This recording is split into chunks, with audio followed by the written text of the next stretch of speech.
중국인만 골라 죽인다는 섬뜩한 말이 요즘 중국 대륙에서 실제로 벌어지고 있다는 거 알고 계셨나요? 외적의 침략도 아니고 전쟁도 아닙니다. 중국 사람이 같은 중국 사람을 향해 아무런 이유도 없이 차를 몰고 돌진하고 칼을 휘두르는 일이 지금 이 순간에도 대륙 곳곳에서 벌어지고 있습니다. 중국 남부 광둥성 주하이의 한 체육센터였습니다. 저녁 운동을 하러 나온 평범한 시민들 사이로 SUV 한 대가 미친듯이 돌진했습니다. 그 자리에서 무려 35명이 목숨을 잃었고 43명이 다쳤습니다. 운전자는 62세의 평범한 남성이었어요. 정치적 신념도 없었고 테러 조직과 연결된 것도 아니었습니다. 그저 이혼 재산 분할 결과에 불만을 품은 한 사람이 세상을 향한 분노를 아무 상관도 없는 사람들에게 쏟아부은 것이었죠. 그런데 이건 시작에 불과했습니다. 불과 며칠 뒤 이번엔 장쑤성 우시의 한 직업학교에서 21살 청년이 흉기를 휘둘렀습니다. 8명이 숨지고 17명이 다쳤어요. 이 청년은 졸업시험에 떨어져 졸업장을 받지 못했고 인턴 생활에서도 배우에 불만을 품고 있었다고 합니다. 그리고 얼마 지나지 않아 이번엔 초등학교 등길에 또 차량이 돌진했습니다. 어린아이들을 향해서요. 그 다음엔 대학 캠퍼스에서 20대 학생이 흉기를 휘둘러 25명의 사상자가 나왔습니다. 마치 도미노가 무너지듯 무차별 살상 사건이 연쇄적으로 그것도 몇 주 사이에 잇따라 터져 나온 겁니다. 중국 사람들은 이런 사건에 아예 이름까지 붙였습니다. 보복사회. 사회에 안갚음한다는 뜻이에요. 나를 이렇게 힘들게 만든 게 이 사회이니 그 사회에 아무나 붙잡아서 대가를 치르게 하겠다는 이 끔찍한 논리가 지금 중국 전역을 뒤덮고 있는 겁니다. 오늘 이야기는 바로 여기서 출발합니다. 왜 하필 지금, 왜 하필 중국에서 같은 민족끼리 서로를 향해 칼을 겨누는 이 참담한 일이 벌어지고 있는가? 지금부터 그 뿌리를 하나하나 파헤쳐 보겠습니다. 먼저 가장 표면적인 이유부터 짚어보죠. 아마 많은 분들이 이렇게 생각하실 겁니다. 그거 경제가 어려워서 그런 거 아니야? 맞습니다. 절반은 아주 정확한 진단이에요. 지금 중국 경제는 화려한 겉모습 뒤에서 속이 썩을 대로 썩어가고 있습니다. 중국 국가통계국이 직접 발표한 수치를 볼까요? 2025년 10월 기준으로 16세에서 24세 사이 청년 실업률이 17.3%에 달합니다. 그런데 이건 심지어 학생을 뺀 수치예요. 그러니까 학교를 다니지 않는 청년, 일을 하려는 청년 5명 중에 1명 이상이 일자리가 없다는 얘기입니다. 전체 실업률이 5%대라는 걸 감안하면 젊은 세대가 짊어진 고통이 얼마나 큰지 짐작이 가시죠. 사실 이 청년 실업률은 한때 20%를 넘겨서 중국 정부가 아예 한동안 발표 자체를 중단해버리기도 했습니다. 통계가 너무 참혹하니까 숫자를 감춰버린 거예요. 이게 어느 정도인지 실감나는 사례를 하나 들어볼게요. 2025년 4월 중국 국가 핵공업 집단이라는 국영기업에서 신입사원을 뽑았습니다. 안정적인 일자리다 보니 지원자가 몰렸는데 그 숫자가 무려 120만 명이었어요. 120만 명. 웬만한 도시 인구 전체가 일자리 하나 놓고 경쟁한 셈입니다. 그 경쟁률이 하버드 대학 입학보다 몇 배는 더 어려웠다고 하니 말 다 했죠. 집은 또 어떤가요? 중국 경제를 지난 20여 년간 떠받쳐온 기둥이 바로 부동산이었습니다. 그런데 그 기둥이 지금 통째로 무너지고 있어요. 집값이 폭락하면서 평생 모은 돈에다 빚까지 얹어서 집 한 채에 모든 걸 걸었던 수많은 사람들이 한순간에 빚더미 위에 올라앉았습니다. 유광종 소장이 최근 조선일보 칼럼에서 인용한 통계에 따르면 경제난으로 집을 잃고 떠도는 중국의 청장년층이 한 해에만 5천만 명에 이른다는 이야기까지 나옵니다. 5천만 명이면 대한민국 전체 인구와 맞먹는 숫자예요.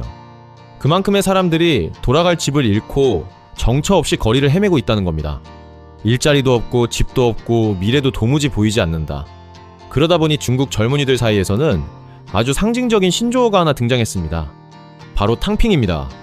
평평하게 드러눕다 라는 뜻이에요. 아무리 발버둥 쳐도 어차피 안 될 거 그냥 눕겠다. 노력도 안 하고 소비도 안 하고 결혼도 안 하고 아무것도 안 하겠다는 겁니다. 처음엔 일부 젊은 세대의 유행처럼 보였는데 이제는 사회 전반으로 번지는 하나의 거대한 현상이 됐습니다. 여기서 정말 씁쓸한 건 이 탕핑 문화의 밑바닥에 깔린 감정이에요. 그건 게으름이 아니라 절망입니다. 명문대를 나와도 번듯한 일자리를 구하기 어렵고 민간 기업은 채용을 줄이고 아무리 노력해도 계층 이동의 사다리가 보이지 않는다는 구조적인 절망감. 오죽하면 중국 당국이 인터넷 인플루언서들에게 탕핑 문화를 홍보하지 말라는 금지령까지 내렸을까요? 젊은이들이 희망을 잃고 드러눕는 것 자체를 체제에 대한 위협으로 여긴 겁니다. 하지만 생각해보세요. 눕고 싶어서 누운 게 아니라 일어설 이유를 못 찾아서 누운 사람에게 눕지 말라고 명령한다고 해서 그가 벌떡 일어날까요? 오히려 그 억눌린 감정은 어느 날 전혀 다른 방향으로 폭발할 수 있습니다. 일자리도 없고 집도 없고 미래도 없는 사람들의 눌린 감정이 어느 순간 임계점을 넘어 폭발할 때 그 분노는 가장 약하고 만만한 대상, 즉 아무 상관도 없는 이웃과 행인을 향합니다. 이게 바로 무차별 범죄의 경제적 배경이에요. 그런데 여기서 우리는 한 가지 아주 중요한 의문에 부딪히게 됩니다. 경제가 어려운 나라는 비단 중국뿐만이 아닙니다. 우리나라도 일본도 유럽도 미국도 저마다 경제 위기를 겪습니다. 실업률이 치솟고 집값이 떨어지는 나라는 세계 곳곳에 있어요. 그런데 왜 유독 중국에서만 이렇게 사회에 복수하겠다며 불특정 다수를 향해 흉기를 드는 현상이 이토록 두드러지게 연쇄적으로 나타나는 걸까요? 바로 이 지점에서 유광종 소장의 분석이 진짜 힘을 발휘하기 시작합니다. 유 소장은 이 문제를 단순히 지금의 경제 문제로만 보지 않습니다. 그는 이 현상이 중국이라는 사회가 수천 년에 걸쳐 만들어온 아주 독특한 문화 코드에서 비롯됐다고 봐요. 그리고 그 코드의 한복판에는 신뢰의 부재, 즉 서로를 근본적으로 믿지 못하는 사회라는 문제가 자리 잡고 있습니다. 이걸 아주 흥미롭게 설명해주는 소재가 하나 있어요.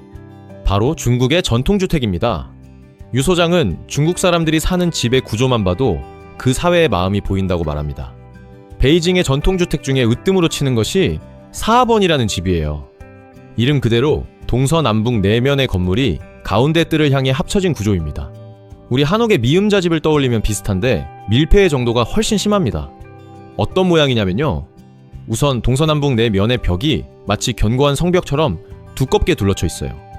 그리고 모든 건물이 바깥 세상에는 등을 돌린 채 오직 안쪽들만 바라보도록 배치되어 있습니다. 바깥으로 난 문은 동남쪽 구석에 아주 작게 하나 있을 뿐이에요.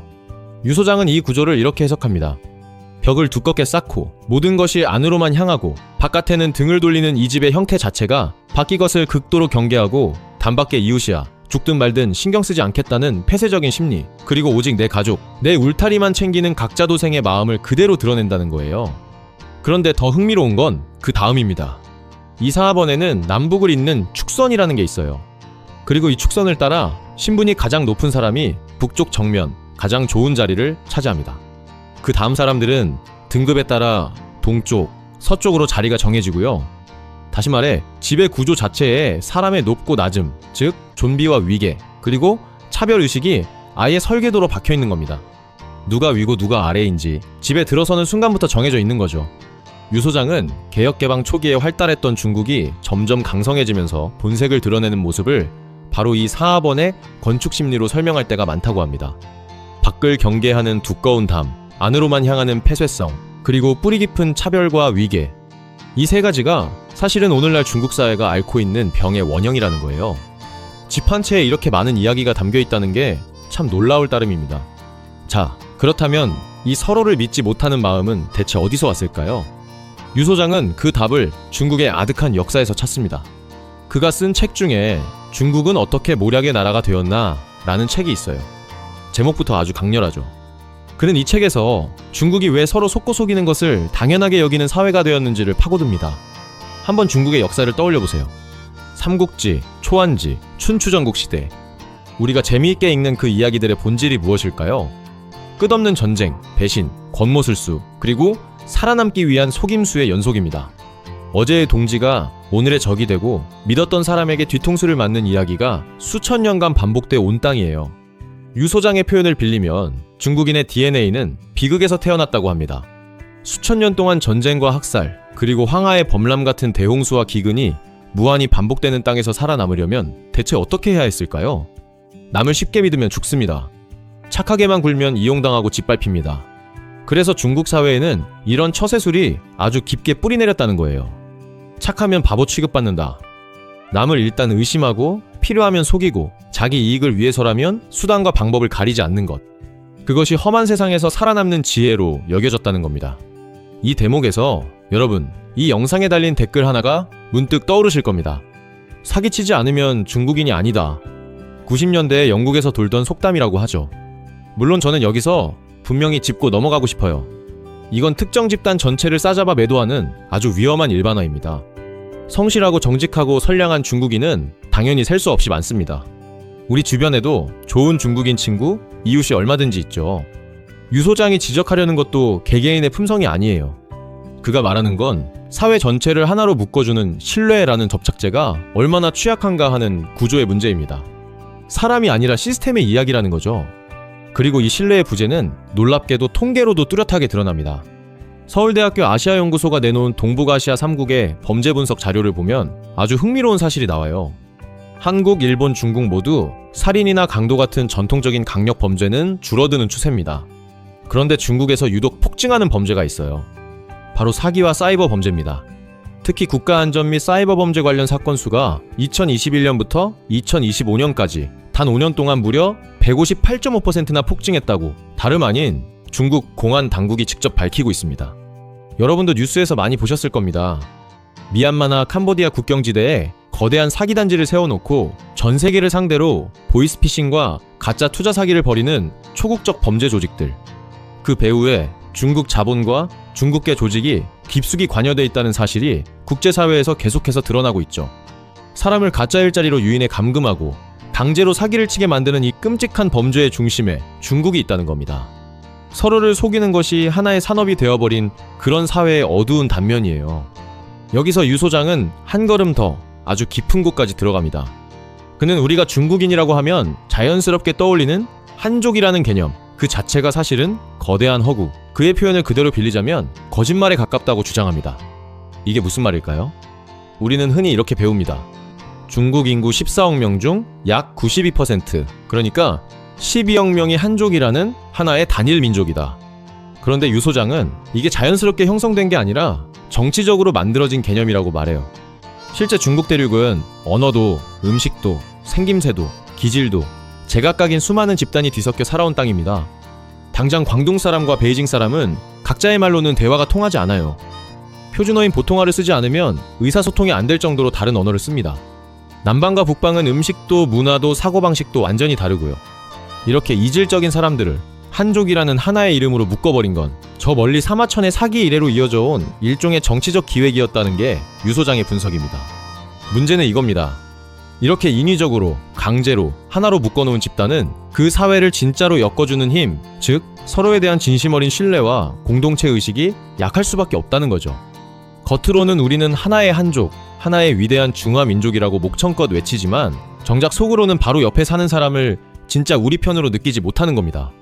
앞서 본 사업원의 두꺼운 담벼락처럼요. 유 소장은 이걸 두고 중국이 원래 가지고 있던 위대한 힘, 즉 다양성을 넉넉히 품어내는 문명성을 잃어버렸다고 진단합니다. 대신 좁고 배타적인 중화주의와 민족주의라는 협소한 시야에 스스로를 가둬버렸다는 거예요. 그리고 그 좁은 시야를 오늘날 가장 강하게, 가장 노골적으로 밀어붙이고 있는 것이 바로 시진핑 시대의 중국 공산당이라는 것이 유 소장의 날카로운 지적입니다. 이 지점에서 앞서 이야기한 차별의식이 오늘날 어떻게 제도로 살아 숨쉬고 있는지를 보여주는 결정적인 예가 하나 있습니다. 바로 호구제도입니다. 호구제도란 아주 간단히 말하면 태어난 곳이 도시냐, 농촌이냐에 따라 사람의 신분을 나누는 제도예요. 도시 호구를 가진 사람과 농촌 호구를 가진 사람이 마치 다른 계급처럼 취급됩니다. 문제는 농촌에서 태어난 사람이 아무리 도시로 올라와서 열심히 일해도 도시 호구를 얻기가 하늘의 별 따기라는 거예요. 이 사람들을 농민공이라고 부르는데 그 수가 무려 2억 명이 넘습니다. 이들은 도시의 공장에서, 건설 현장에서, 식당에서 도시를 실제로 굴러가게 만드는 노동을 합니다. 그런데 정작 도시민으로서 누려야 할 권리, 그러니까 자녀 교육, 의료, 주거, 연금 같은 기본적인 혜택에서 철저하게 소외됩니다. 같은 도시에 살면서 같은 일을 하는데도 태어난 곳이 농촌이라는 이유 하나로 평생 2등 시민 취급을 받는 거예요. 자녀를 도시학교에 보내기도 어려워서 부모는 도시에서 일하고 아이는 고향에 남겨지는 이른바 남겨진 아이들 문제까지 생겨났습니다. 생각해보세요. 사하번의 남북 축선처럼 태어나는 순간 이미 내 자리가 위인지 아래인지 정해져 있고 아무리 노력해도 그 벽을 넘을 수 없는 사회. 유 소장이 말한 사람을 그저 통치의 도구로 본다는 말, 그리고 뿌리 깊은 차별의식이라는 게 바로 이 호구제도에서 아주 생생하게 살아 숨쉬고 있는 겁니다. 이런 구조 속에서 소외된 사람들의 마음에 사회를 향한 원망과 분노가 쌓이지 않을 수가 없겠죠. 자, 이제 흩어져 있던 조각들이 하나의 그림으로 맞춰지기 시작합니다. 서로를 진심으로 믿지 못하는 사회, 착한 사람이 바보 취급받는 사회, 겉으로만 하나로 묶여있을 뿐 속으로는 파편화되고 차별이 제도화된 사회. 이런 사회에 극심한 경제 위기가 덮치면 과연 어떤 일이 벌어질까요?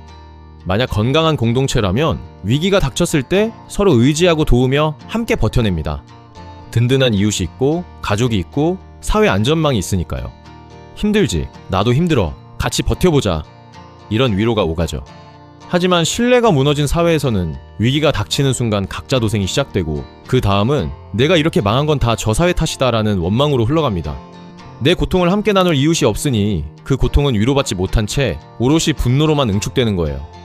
그리고 그 분노가 향하는 곳은 정말 안타깝게도 자기를 힘들게 한 진짜 원인이 아닙니다. 나를 이렇게 만든 건 불공정한 제도이고 무능한 권력인데 그건 너무 강하고 너무 멀리 있어서 감히 건드릴 수가 없어요. 그러니 대신 가장 가깝고 가장 약한 존재에게 칼끝을 돌립니다. 지나가던 행인, 등교하는 아이들, 저녁에 운동하는 이웃. 이게 바로 보복 사회의 정체이고 주하이의 그 SUV가 우시의 그 흉기가 향했던 방향입니다. 그런데 여기서 상황을 결정적으로 더 악화시키는 요소가 하나 더 있습니다. 바로 중국 공산당이 이 문제를 다루는 방식이에요. 주하이에서 35명이 목숨을 잃는 참사가 벌어졌을 때 중국 당국이 가장 먼저 한 일이 무엇이었을까요? 진심 어린애도였을까요? 철저한 진상규명이었을까요? 유가족에 대한 위로였을까요? 아닙니다. 그들이 가장 먼저 한 일은 사건 현장에 시민들이 슬픔을 담아 놓아둔 추모의 꽃다발을 서둘러 치워버리는 것이었습니다. 인터넷에서는 관련 검색어가 순식간에 통제됐고 사망자 숫자조차 한동안 정확히 발표되지 않았어요. 문제를 해결하는 게 아니라 문제가 있었다는 사실 자체를 지워버리려 한 겁니다. 사실 이건 중국의 오래된 방식이에요. 앞서 말씀드린 서울대 자료를 봐도 중국은 한국이나 일본과 달리 아예 상세한 범죄 통계 자체를 투명하게 공개하지 않는 나라입니다.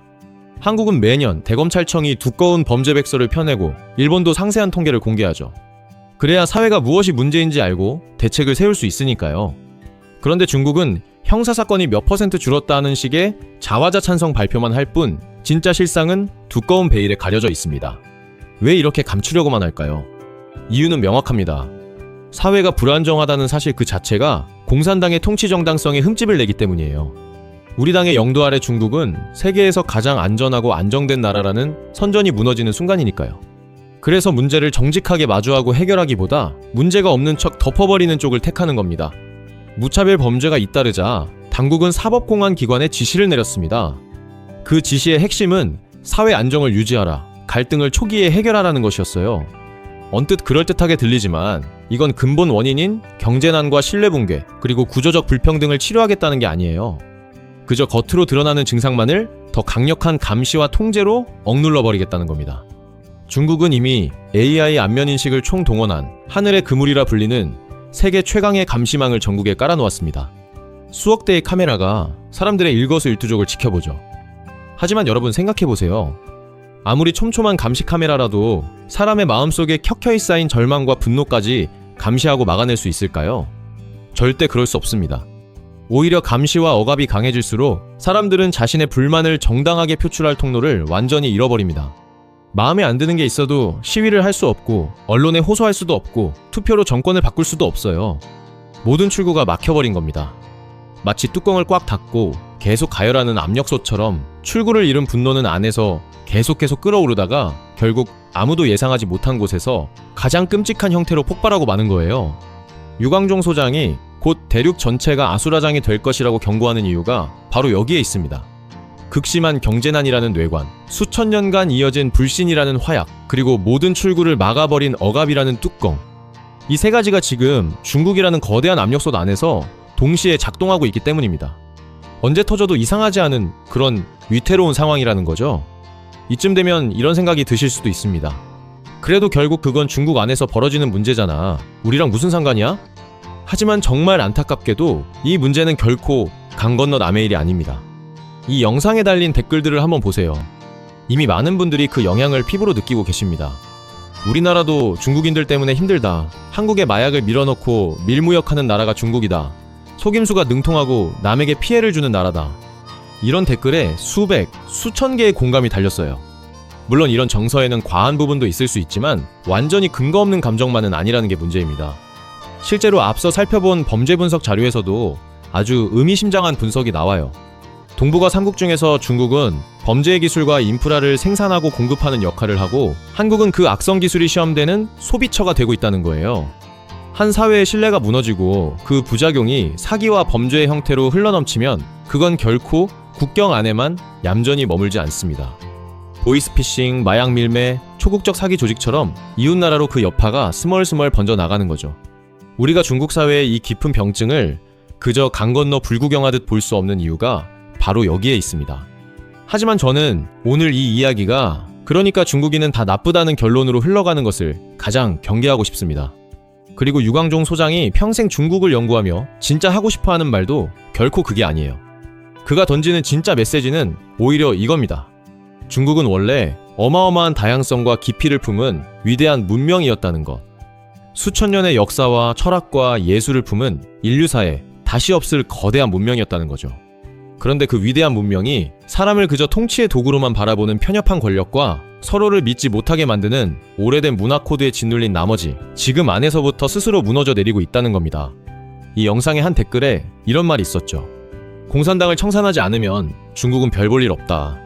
거칠게 표현되긴 했지만 유 소장의 진단도 결국 비슷한 곳을 향하고 있습니다. 문제는 중국 사람 하나하나가 아니라 그들을 그렇게 몰아가는 시스템이라는 거예요. 위대한 문명이 편협한 체제에 갇혀 신음하고 있는 그 비극적인 상황이 바로 오늘날의 중국이라는 겁니다. 그렇다면 우리가 이 길고 무거운 이야기에서 얻어야 할 진짜 교훈은 무엇일까요? 저는 그것이 신뢰라는 단 두 글자라고 생각합니다. 한 사회를 진짜로 강하게 만드는 것은 하늘을 찌르는 고층 빌딩도 아니고 눈부신 경제 성장률도 아니고 수억 대의 감시 카메라도 아니라는 것. 결국은 사람과 사람이 서로를 믿을 수 있느냐, 착한 사람이 바보 취급받지 않고 정직한 사람이 손해보지 않으며 넘어진 사람이 다시 일어설 수 있다고 믿을 수 있는 사회를 만들 수 있느냐. 바로 거기에 한 사회의 진짜 힘이 달려있다는 것입니다. 신뢰가 무너진 사회는 아무리 겉이 화려하고 아무리 높은 담을 쌓아도 결국 그 안에서부터 스스로를 갉아먹기 시작합니다. 사하번의 두꺼운 벽이 결코 그 안에 불신과 차별을 막아주지 못했던 것처럼요. 어쩌면 중국의 오늘은 우리 사회를 비춰보는 하나의 거울일지도 모릅니다. 우리는 서로를 얼마나 믿고 있는지, 우리 사회를 하나로 묶어주는 신뢰라는 접착제는 튼튼한지, 우리 안의 담벼락은 얼마나 두꺼운지 한 번쯤 진지하게 돌아보게 만드는 이야기니까요. 거대한 대륙이 왜 안에서부터 흔들리고 있는지 그 뿌리 깊은 이유를 오늘 여러분과 함께 찬찬히 들여다봤습니다. 화려한 고층 빌딩 숲 뒤에 감춰진 5천만 명의 떠도는 사람들, 노력을 포기하고 드러누운 청년들, 태어난 곳으로 신분이 갈리는 2억 명의 2등 시민들, 서로를 믿지 못해 결국 자기 자신을 향해 칼을 드는 사회, 그리고 그 모든 것을 감시와 통제로 덮어버리려는 권력. 이 모든 조각들이 서로 맞물리며 지금의 위태로운 중국을 만들고 있습니다. 과연 중국은 이 거대한 압력 솥의 뚜껑을 지혜롭게 열어낼 수 있을까요? 두꺼운 담을 허물고 잃어버린 문명성을 되찾을 수 있을까요? 아니면 정말 아수라장으로 치닫고 마는 걸까요? 그 답은 아마도 그리 머지않은 미래가 우리에게 보여줄 겁니다. 길고 무거운 이야기, 여기까지 끝까지 함께 해주셔서 진심으로 감사합니다. 오늘 이 이야기가 이웃한 거대한 나라를 조금 더 깊이 그리고 조금 더 냉정하고 균형 잡힌 시선으로 바라보는데 작은 도움이 되셨기를 바랍니다. 앞으로도 세상의 화려한 겉모습 뒤에 숨은 진짜 이야기를 누구나 이해할 수 있도록 쉽고 재미있게 풀어드리겠습니다. 그럼 다음 영상에서 또 뵙겠습니다. 오늘도 고맙습니다.